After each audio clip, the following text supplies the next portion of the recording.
Students, आपको पिछली जो मीटिंग थी उसमें चैप्टर नंबर 7 स्टार्ट हो गई। करवाया था। अगर उस क्वेश्चन नंबर 7 में चैप्टर नंबर जो 7 है उसका एग्जाम्पल फर्स्ट चल रहा था, अगर उसमें किसी को कोई डाउट्स हो तो बताएं।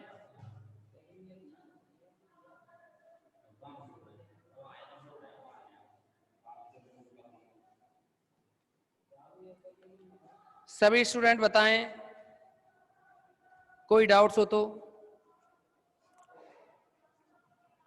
अदरवाइज आप सेकंड यूनिट को समाप्त कर चुके हैं।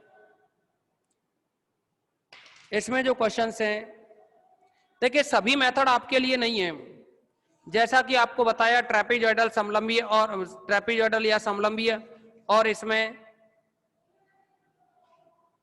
इसमें सिम्पसन 3/8 और 1/3 ये।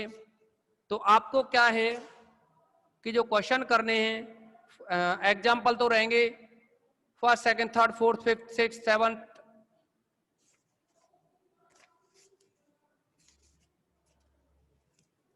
सिक्स्थ नंबर का बेडले से है, बेडले आपके सिलेबस में नहीं है। सिक्स्थ नंबर का एग्जाम्पल आपको नहीं करना।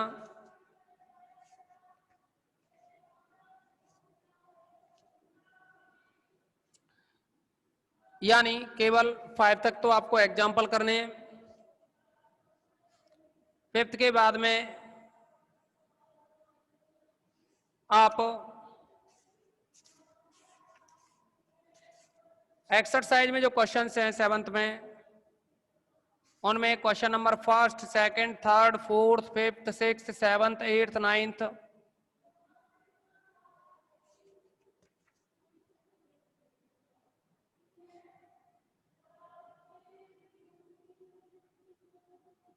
टेंथ, 11th, 12 और ये 13 नंबर का। इसके बाद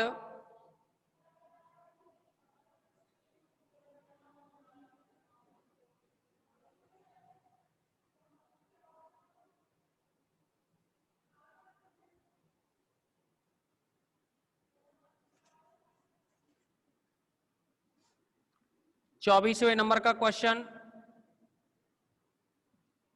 25, 26, जिनके में 28 है वो 28 भी,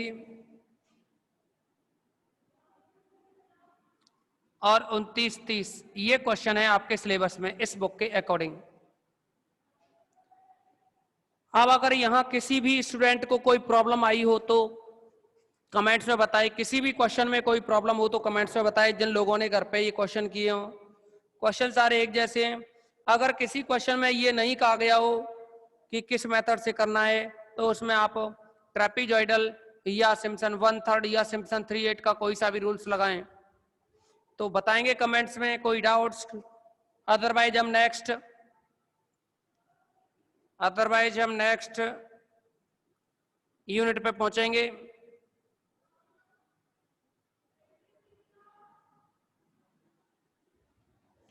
तो अब देखोगे आप इसमें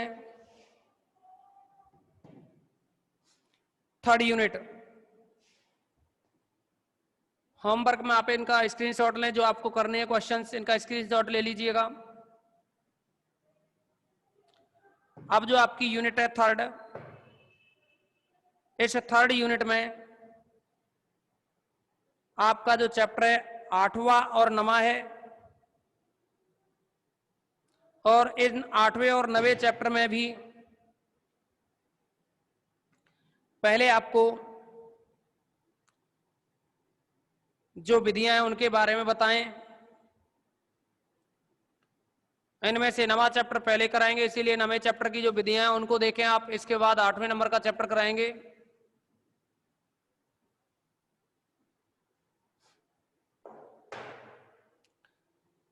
जो इंडेक्स दे रखा है या तो उसमें जाएं आप, स्टार्टिंग में इंडेक्स दे रखा है ना, तो उसमें टिक कर लें जो मेथड आपको पढ़ने हैं। According to new syllabus chapter number 9। एक तो इसमें टिक करो गॉस उत्तरोत्तर विलोपन विधि,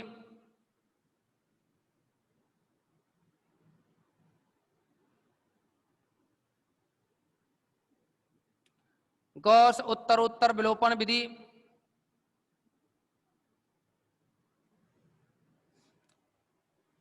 दूसरा है इसमें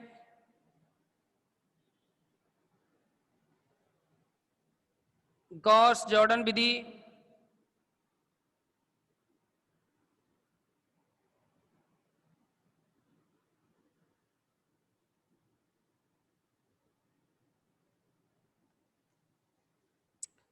गॉस जॉर्डन के साथ साथ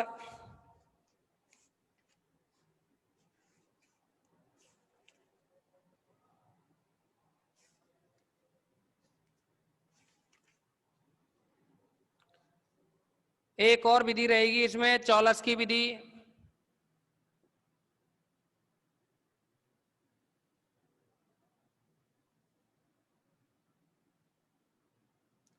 इस चैप्टर में ये जो 3 विधि हैं ये थ्योरी में रहेंगी, ये तीनों विधि रहेंगी आपकी थ्योरी में।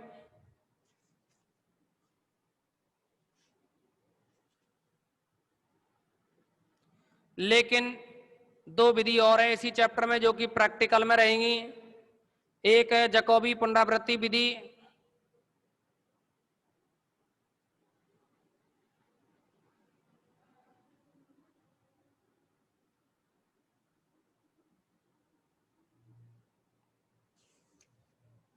इसी के साथ एक विधि और है आपके लिए गॉस सीडल।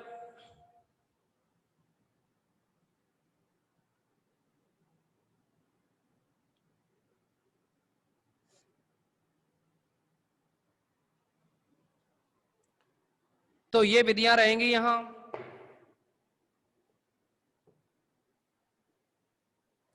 इनमें से सबसे पहले आपको गॉस उत्तरोत्तर विलोपन विधि है ना, इसके बारे में बताएंगे। इन विधियों का स्क्रीनशॉट लें। चैप्टर नंबर 9 है ये और यूनिट रहेगी आपकी 3rd। इसमें चैप्टर नंबर 9 प्लस 8 ये सिलेबस में रहेंगे। अब देखिए यहाँ चैप्टर के बारे में देखो, आप चैप्टर और 8th और 9th है ना, पूरा चैप्टर ना लिख करके चैप्टर 9th में जो विधि हैं आपको जो पढ़ने हैं मेथड्स, उनका आप स्क्रीनशॉट लेंगे।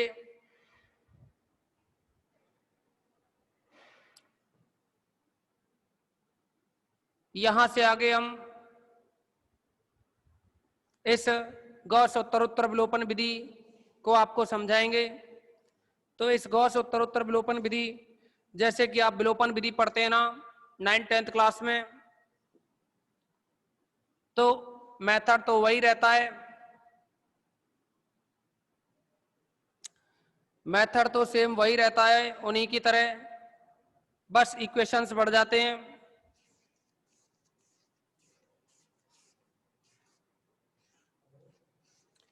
तो यहां हम आपको मेथड कुछ नहीं है, एग्जाम्पल से समझ में आ जाएगा। गॉस उत्तरोत्तर विलोपन विधि,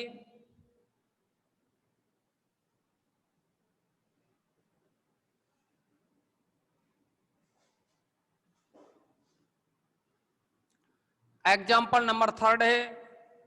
क्वेश्चन में कहा है गॉस विलोपन विधि से हल कीजिए 10x1 minus 7x2 plus 3x3 plus 5x4 is equal to 6। आप सभी स्टूडेंट मेरे साथ साथ कैलकुलेशन करेंगे। जिस तरह हम कैलकुलेशन आपको बताएं, कहीं भी कोई छोटी मोटी मिस्टेक हो तो उसमें भी हेल्प करोगे। ये क्वेश्चन आज एक ही हो पाएगा पूरे लेक्चर में।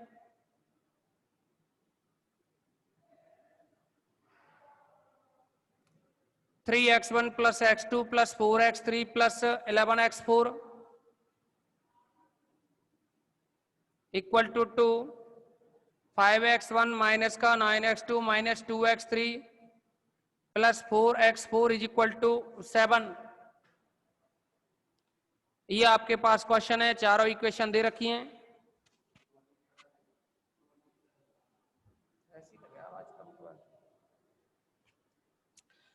अब आप सभी स्टूडेंट यहां ध्यानपूर्वक समझेंगे कि अपन करते क्या है कि ये जो इक्वेशन बनी हुई है ना चारों, इनमें देखेंगे x1 x1 x1 है, तो किसका कोएफिशिएंट सर्वाधिक है इस स्तंभ में, समीकरण 1 में अधिक है ना, तो हम ये कहेंगे समीकरण 1 को x1 के लिए हल करने पर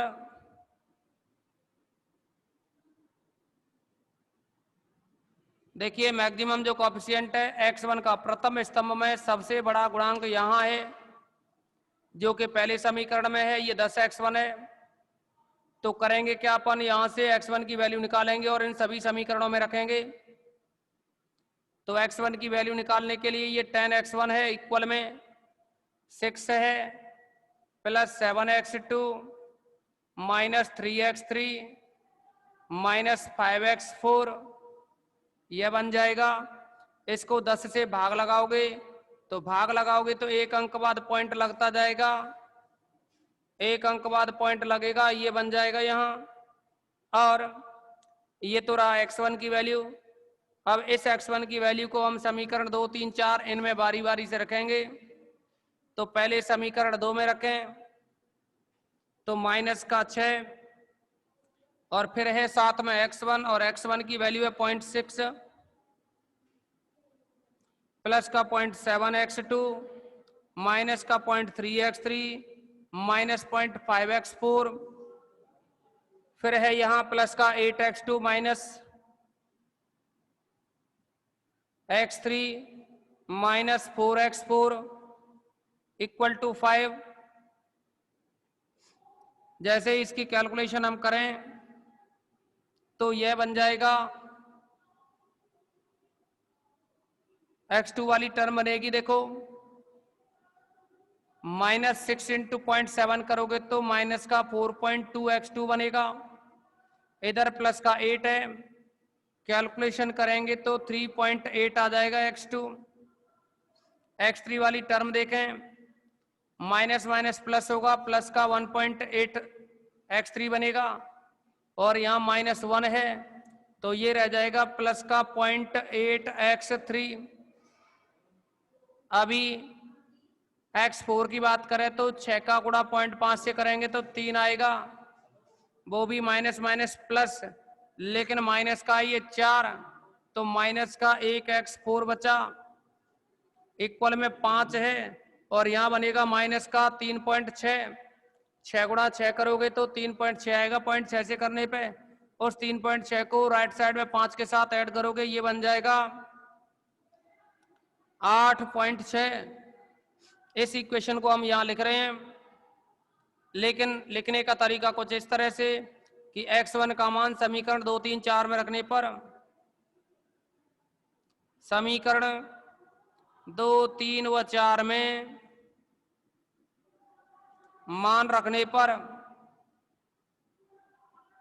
जैसे ही इन मान को रखेंगे तो इस x1 का मान यहां रखा तो इक्वेशन बना अपने पास 3.8x2 प्लस का 0.8x3 minus x4 is equal to 8.6। इसको इक्वेशन नंबर 5 डाल दें और इस इक्वेशन को नंबर A डाल दें। ऐसे ही हम इस x1 की वैल्यू को यहां रखें इक्वेशन नंबर 3 में तो 3x1 है ना,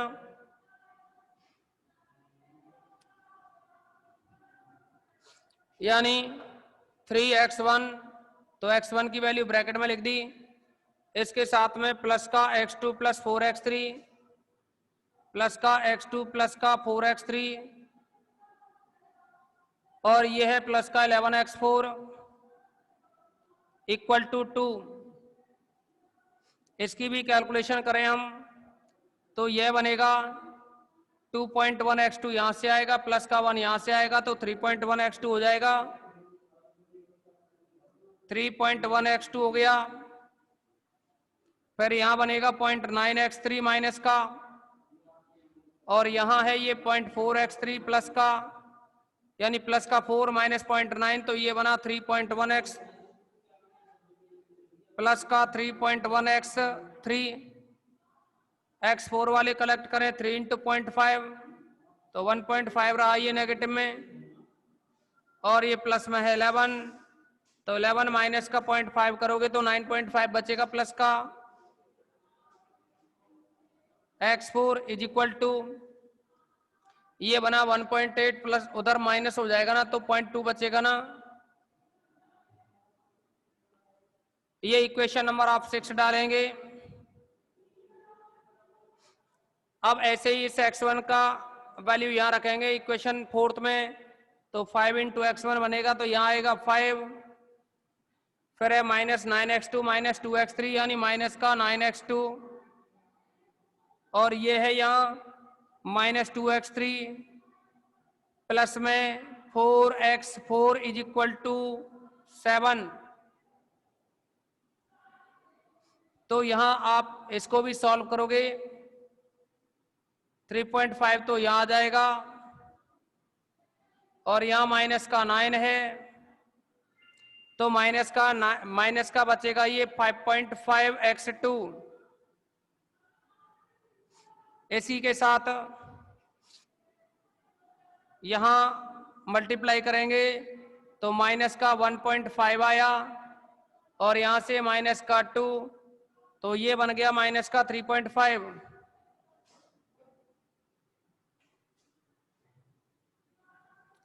प्लस अभी x4 वाली कैलकुलेशन करें, तो 5 इंटू 0.5 करेंगे तो माइनस का 2.5 यहां आएगा, और ये है प्लस का 4, तो ये रहा प्लस का 1.5 x4 इक्वल में आएगा ये 4.2, तो यहां से बनेगा, सॉरी 3 तो यहां से आएगा, 7 में से माइनस होगा, तो ये 4 रह जाएगा। इक्वेशन नंबर 7 डाल दिया। अब सभी स्टूडेंट कमेंट्स में ये बताएंगे कि क्या किसी को यहां तक कोई प्रॉब्लम है। किसी भी स्टूडेंट को कोई भी प्रॉब्लम हो तो बताइए कमेंट्स में।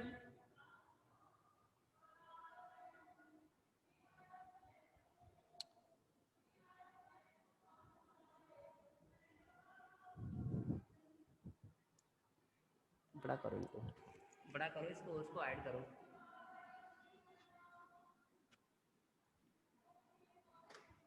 अदरवाइज ये क्लास प्रोवाइड कॉलेज, ये कौन सा क्वेश्चन है?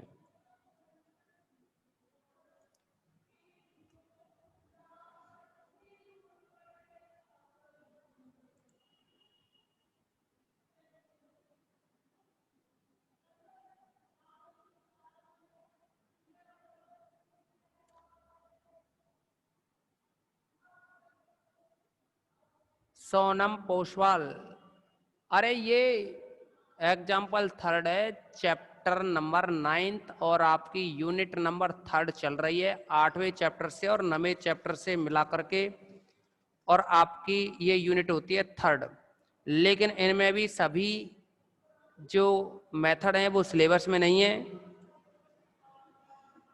ठीक है ना।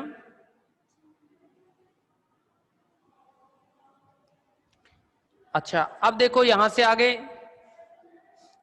अपन करेंगे क्या इसमें कि ये तीनों इक्वेशन निकाली आपने, 5th 6th और 7th, इन तीनों ही इक्वेशंस में जो तीनों इक्वेशन निकाली ना, इन तीनों इक्वेशंस में फिर देखेंगे कि जो पहला स्तंभ है, जो कॉलम बना हुआ है ना x2 से, इन x2 से जो पहला कॉलम बना हुआ है, इसमें किसका जो कोएफिशिएंट है वो सर्वाधिक है, यानी मैक्सिमम जो कोएफिशिएंट है वो किसका है, मैक्सिमम कोएफिशिएंट है इस 7th इक्वेशन का 5.5। कुछ स्टूडेंट सोच रहे होंगे कि सर ये तो सबसे कम है। अरे भाई, यहाँ नेगेटिव और या पॉजिटिव यानी साइन जो होते हैं उनको नहीं देखते, केवल और केवल न्यूमेरिक वैल्यू देखते हैं। तो ये 5.5 है ना, ये सर्वाधिक है। तो हम समीकरण 7 को x2 के लिए हल करेंगे, समीकरण 7 को x2 के लिए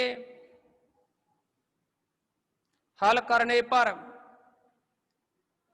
देखो आपको यहां मेहनत तो थोड़ा करनी पड़ेगी, क्योंकि ये सारी वैल्यू जो निकालनी है आपको, सबसे पहले इनको ट्रांसफर करते हैं, फिर 5.5 से डिवाइड करेंगे, तो ये बनेगा -5.5x2 is equal to 4 plus 3.5x3 minus का 1.5x4।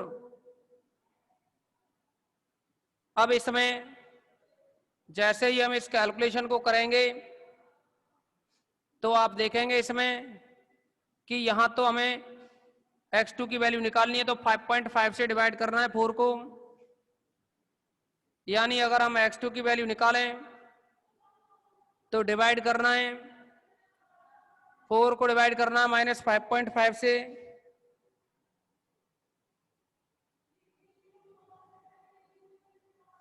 ये आ जाएगा 0.7272, और अभी फिर हम 3.5 है, इसको डिवाइड करेंगे 5.5 से, तो नेगेटिव में आएगा,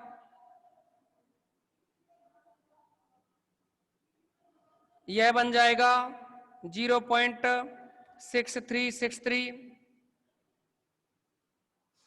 इसी के साथ यहां डिवाइड करोगे तो माइनस माइनस प्लस हो जाएगा,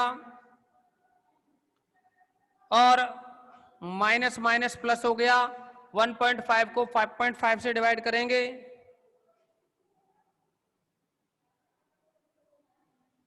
यह बनेगा 0.2727x4। इस इक्वेशन को बी डाल दें, ये इक्वेशन थी ए डाली, इसको बी डाल दिया। अब क्योंकि हमने ये x2 की वैल्यू 7th इक्वेशन से निकाली है, तो इन वैल्यूज को हम 5 और 6 में रखेंगे।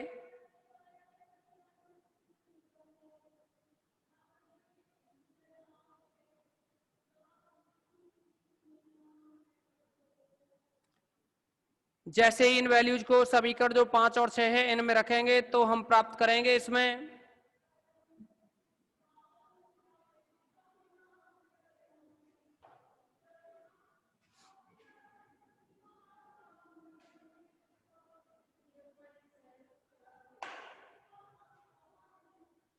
क्या,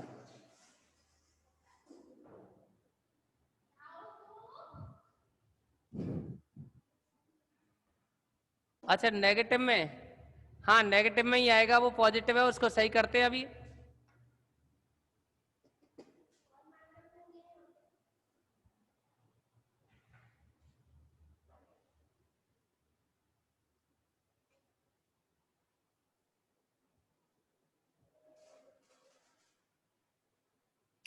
नेगेटिव में ही आएगा ये। अब आप क्या करेंगे, इसमें जो x2 की वैल्यू निकली ना, इसको इक्वेशन नंबर 5th और 6th इनमें रखेंगे। तो पहले 5th से देखें, ये है 3.8, साथ में x2 और x2 की वैल्यू है अपने पास -0.72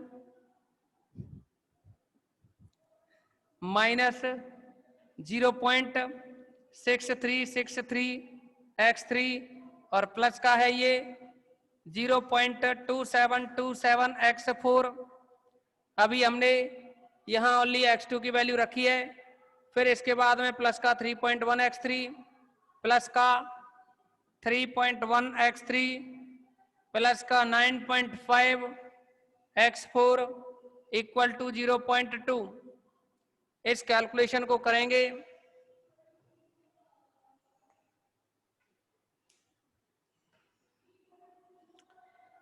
इस कैलकुलेशन को करेंगे तो इसमें देखिए, आपको पहले भी बोला है हमने कि हमारे साथ साथ कैलकुलेशन करें, क्योंकि नॉर्मली कहीं भी छोटी मोटी मिस्टेक हो ही जाती हैं, इसीलिए साथ के साथ कैलकुलेट करें। ये पहले x3 वाली टर्म देखेंगे तो नेगेटिव में आएगा ना ये। अच्छा एक बार आप इसको रिकनेक्ट और करें,